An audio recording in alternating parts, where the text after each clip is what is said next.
নমো কৃষ্ণ শংকৰ গুৰু হৰি ৰাম ৰাম হৰি ৰাম হৰি ৰাম হৰি স্মৰণ ছবি ৰাম হৰি স্মৰণ সেজাৰ কেৱল স্বভাৱ ভৈল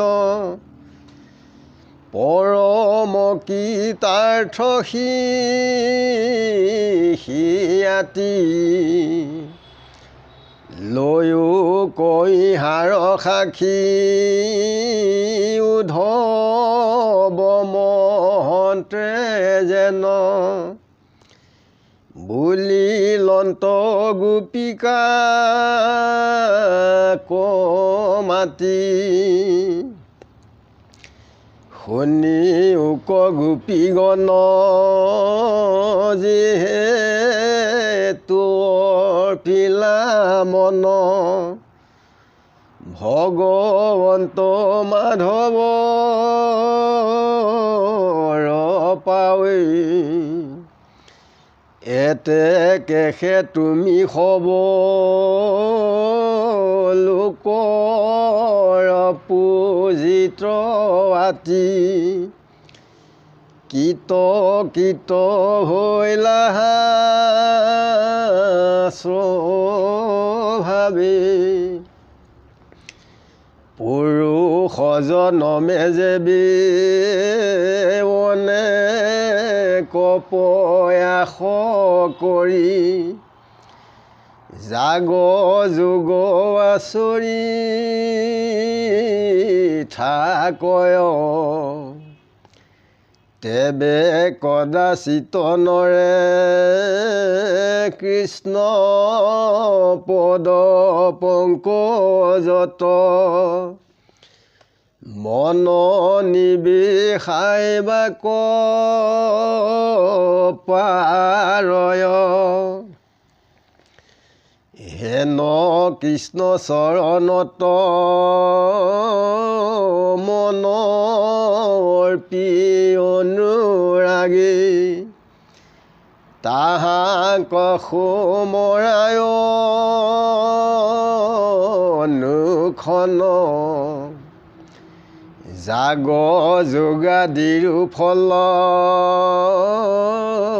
লভিবাহা তুমি হব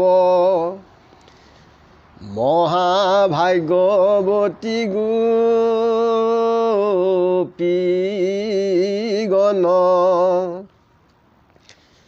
উদ্ধৱৰ বাক্য থওঁ এহি অৰ্থ স্পষ্ট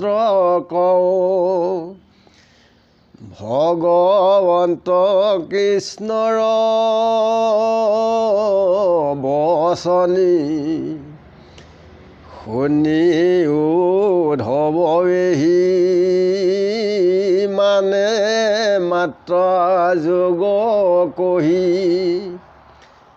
আছে সনকাদিৰি সিগণে আন বিষয়ৰ চিন্তা এৰি সাক্ষাতে যিটো মোতে মাত্ৰ অৰ্পিলে কমন গুচি লচিতৰ মল পাইলে সমস্ত ফল ভৈল কীট সিটো জন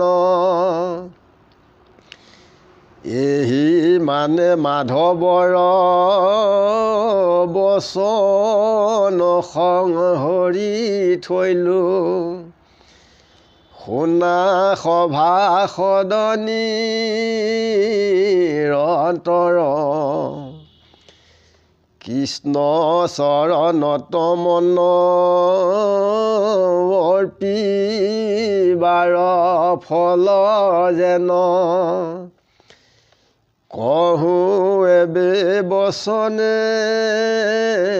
শুকৰ বুলন্ত শুনিও মহা পৰীক্ষিত নিপবৰ কৃষ্ণৰ অভয় চৰণত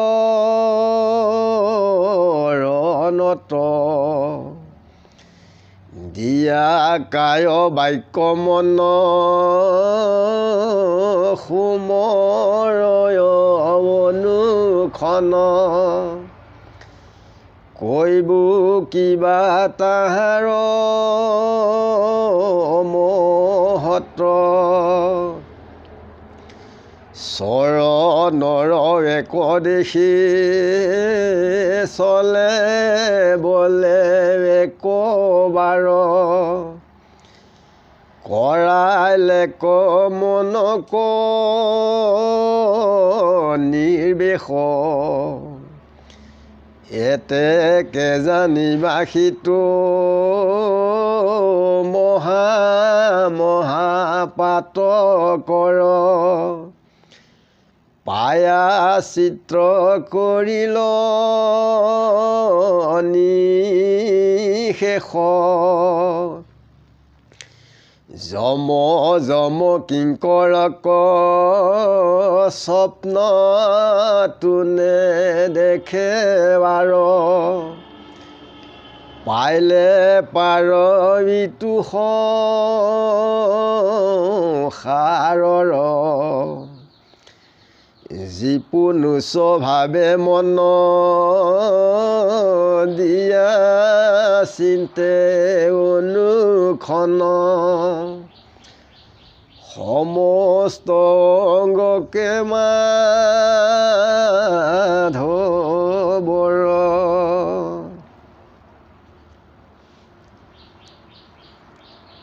হৰিস্মৰণৰ ফল যে শ্ৰৱণ আৰু কীৰ্তনতকৈও বেছি মাধুৰ্যজনক যি হৰিশ্ৰৱণ যাৰ অভ্যাস হ'ল এই সংসাৰত তেওঁলোক পৰম কৃতাৰ্থ লাভ কৰে উদ্ধৱে গোপীসকলক কৈছে যে তোমালোকে কৃষ্ণৰ চৰণত মন প্ৰাণ অৰ্পি তেওঁৰ পাৰত তোমালোকে যে ভজিছা তোমালোক সকলো লোকৰে পূজ্যৰ পাত্ৰ তোমালোক এই সংসাৰত জন্ম লোৱা মহা সাৰ্থক হ'ল পুৰুষে অনেক জন্ম লৈ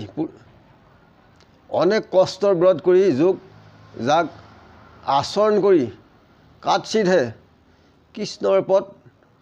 সেৱা কৰিব পাৰে মন প্ৰৱেশ কৰিব পাৰে যে কৃষ্ণৰ চৰণত যে মন প্ৰাণ তোমালোকে অনুৰাগ কৰি যে তেখেতসকল কৃষ্ণক যে তোমালোকে সমৰিছা যে তোমালোকৰ যাগ আদি এই সকলোবিলাকেই তোমালোকে তাৰ ফল তোমালোকে পালা তোমালোক মহা ভাগ্যৱতী এই বুলি উদ্ধৱে গোপীসকলক প্ৰশংসা কৰিছে